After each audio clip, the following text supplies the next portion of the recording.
Compte bancaire gelé, biens immobiliers pillés. Tel est désormais le triste sort des ex-prisonniers politiques. Les femmes patriotes ivoiriennes de France, conduites par Mme Léontine Topo, ont réussi dans un élan de solidarité à récolter ce samedi 16 novembre 1 millier d'euros de dons destinés à ces personnalités. Au 24 rue Antoine Julien, dans le 12e arrondissement de Paris.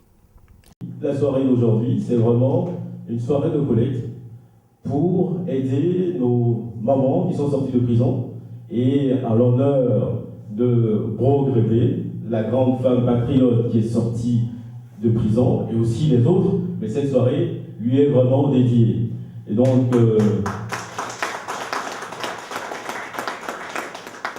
je vous remercie. J'en profite aussi au passage pour remercier nos frères de la Guinée-Bissau qui viennent de rentrer dans cette salle, pour nous apporter leur soutien.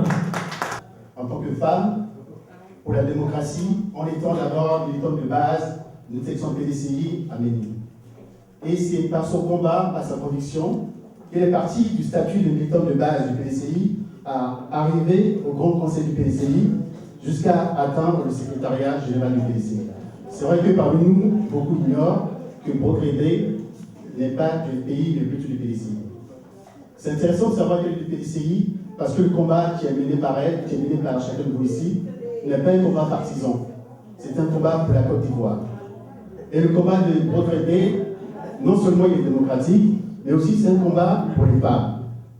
Elle a été l'une des premières en 1995 à initier avec beaucoup de ses sœurs un déplacement en Chine pour parler de la Commission féminine africaine et celle des femmes ivoiriennes. Elle a fait en 1995, elle a fait en 2000. En 2005, elle était prête à le faire aussi.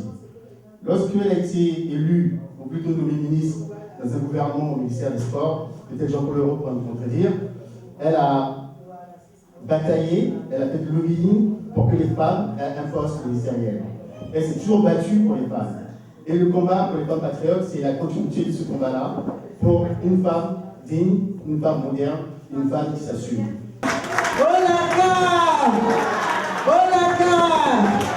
Voilà, ce sont les femmes patriotes, ça. Et dans des conditions difficiles, vraiment très très difficiles, pas d'hygiène, dans la saleté, dans la mer, dans les scorpions, les crabes, tous les piconneries, les serpents rentraient là où elle était. Dieu merci. Elle a été hospitalisée pendant 4 mois à la Pisame. C'est de la Pisame, parce qu'elle mourait déjà, ça n'allait plus. C'est de la Pisame qu'elle a été libérée. Elle n'a plus de maison. Directement, elle est partie au village. Même la maison qu'elle avait dans le village de son mari, tout a été détruit. Ça a été lié. Elle n'a rien. Aussi, la ministre, Madame la ministre de la Santé, Christine Adjouri. Voici sa photo, cette dame-là, qui est en lunette à côté de Madame Babo. Elle est sortie de la prison, mais pas de la prison aussi, de la Pisame, qu'elle a été libérée aussi. Elle était dans le coma un bon moment. Elle a aussi fait combien de mois? 5 à 6 mois à la Pisame. Et elle a été libérée après. Je l'ai eu au téléphone après, parce qu'on se connaît. Je la connais très bien. On a causé. Mais tous les gens qui suivent, tous ceux qui suivent Gbagbo parlent comme Gbagbo. Tous ceux qui suivent Gbagbo parlent comme Gbagbo. Pourquoi ils disent, je la vois, elle me dit, c'est pas grave, on laisse tout à Dieu. Donnez tout à Dieu. Tout ce qu'ils nous ont fait, laissons ça à Dieu. J'ai dit oui, mais tu ne te sens pas bien. Elle dit, si Dieu m'aime et qu'il veut que je sois là, je dois toujours rester en vie. Mais continuer le combat. De la prison, on sait ce que vous avez fait, on voyait, on écoutait tout. Les gens venaient nous dire. Et le Kodio Rouge, ça a vraiment fait un travail. Je l'ai lu, elle m'a dit, tiens son numéro, je l'ai appelé. Elle était au village. Elle m'a dit, oui, je suis tout ce que tu fais. Je suis tout. Je salue toutes les femmes et je salue les Ivoiriens. Continuez votre combat, et vous les Africains surtout, qui nous accompagnez, vous qui nous accompagnez dans le combat, on vous dit vraiment un grand merci. Et ceux qui sont sortis de la prison, vous remercie aussi. Donc, elle vous dit merci, elle demande de continuer le combat. Mais moi, comme j'aime toujours que j'ai un témoin, je l'ai laissé, j'ai dit je vais à une réunion, mais quand je serai à cette réunion avec mes femmes, je vais t'appeler. Et je l'ai appelée, c'était chez Madame Toté, et elle a parlé avec quelques femmes, je l'ai appelée. Et je dis, bon, mais tu es occupée parce qu'il y a des voix, j'attends des voix à côté. Elle dit oui, il y a des cas qui sortent de partout, les gens arrivent, ils viennent me voir, on me dit merci, non, mais je suis avec du monde. Sinon, continuez la lutte, ne baissez pas les bras. Donc aujourd'hui, je vous demande de l'aider, elle en a besoin. Si elle a eu suffisamment d'argent, nous voulons l'enlever. Les 2 dames en Côte d'Ivoire, pour les amener à l'étranger, aller les faire hospitaliser et les faire soigner. Parce qu'elles ont été maltraitées, vraiment maltraitées. Donc, voilà pourquoi j'ai eu besoin de vous. Et avec votre aide, nous allons aider cette femme. Ces 2 dames plutôt, parce que l'autre souffre et l'autre souffre. Christine Adobe ne fait que rentrer dans des hôpitaux à chaque fois. Tout le temps. Elle est aussi diabétique et elle a vécu dans des conditions difficiles pendant 2 ans aussi. Donc son état de santé, ça ne va pas du tout. Donc voilà pourquoi je vous ai appelé. Et avec votre courage, et je sais que l'Ivoirien est un Africain, l'Africain a un cœur d'amour et n'abandonne jamais son frère et sa sœur. Voilà pourquoi vous êtes là cette nuit. Nous allons donner ce que nous avons et à 23h, nous allons passer derrière pour manger. Je vais reprendre la parole, ce n'est pas fini, parce que je vous donnerai un petit bilan que les femmes patriotes ont fait jusqu'aujourd'hui. Je vous remercie. Nous avons aussi la chance dans cette délégation bissau-guinéenne d'avoir la sœur de la femme du Premier ministre qui devait être président de la République de Guinée-Bissau, qui a été déchu, forcé à l'exil, qui allait gagner les élections présidentielles, qui est Mathilde Ledo-Ponte, chef Mathilde. Donc son beau-frère s'appelle Carlos Gomez Jr. C'est lui qui était arrivé au premier tour des élections présidentielles en 2012 en Guinée-Bissau avec 49,5% des voix. Et celui qui est actuellement président par intérim de la Guinée-Bissau, imposé par la CEDEAO, donc sous l'exécutif de Alassane Dramane Ouattara, a eu 15% des suffrages. Et n'a même pas pu arriver, n'allait même pas au second tour, tout simplement.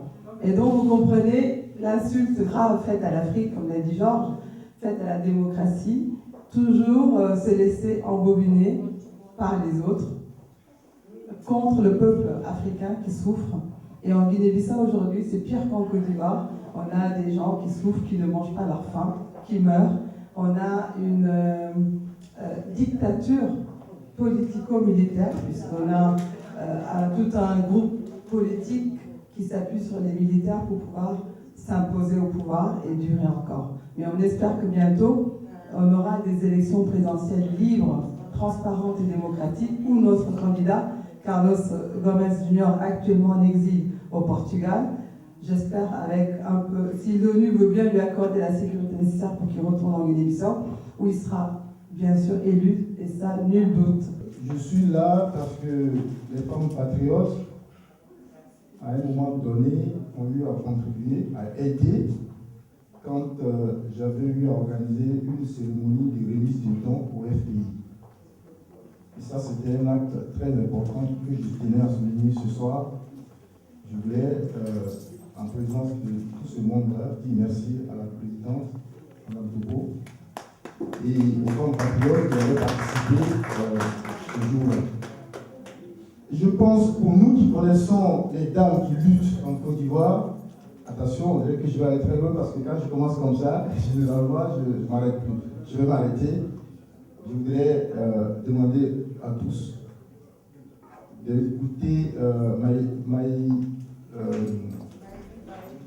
Mais Liba, elle nous a indexé, nous les hommes. J'ai Thibault qui a sorti la veste. Ça c'est important, il a sorti la veste. Nous sommes des hommes. Je crois qu'elle le fait bien de nous indexer. Nous avons des hommes dans cette salle qui se sont déjà levés pour dire, vont faire parler leur cœur. Et ça, c'est important. Des femmes qui luttent pour leur pays, pour l'émancipation de leur pays, pour une souveraineté vraie. Eh bien, ces femmes-là, il y a certaines qui ont payé de leur vie cette lutte. Et ce soir, il faut vraiment les saluer, il faut les encourager. Elle souffre beaucoup. J'étais à lui dire merci pour son courage. Parce que tout ce que nous lui disions, elle m'a toujours dit, maman Pauline, si je vous appelle, qu'une personne vient, je vais. Et les autres qui ne veulent pas venir, je tiens toujours. Je lutte pour mon pays. Donc, bravo Léontine. Merci pour ton caractère.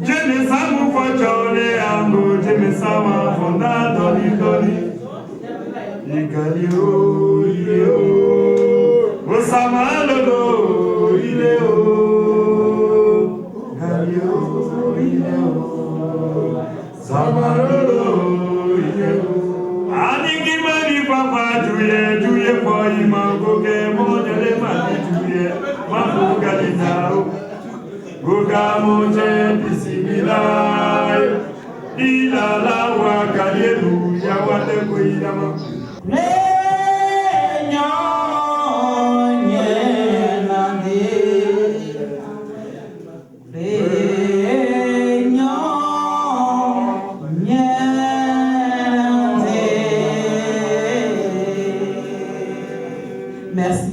30 ans à lutter pour la démocratie, bâillonné, muselé, aucune lame, non, aucun couteau ne m'a jamais effleuré les mains. Que dire, que faire, quand j'ai tout sacrifié, moi qui un jour de septembre 2002 fus attaqué. Merci.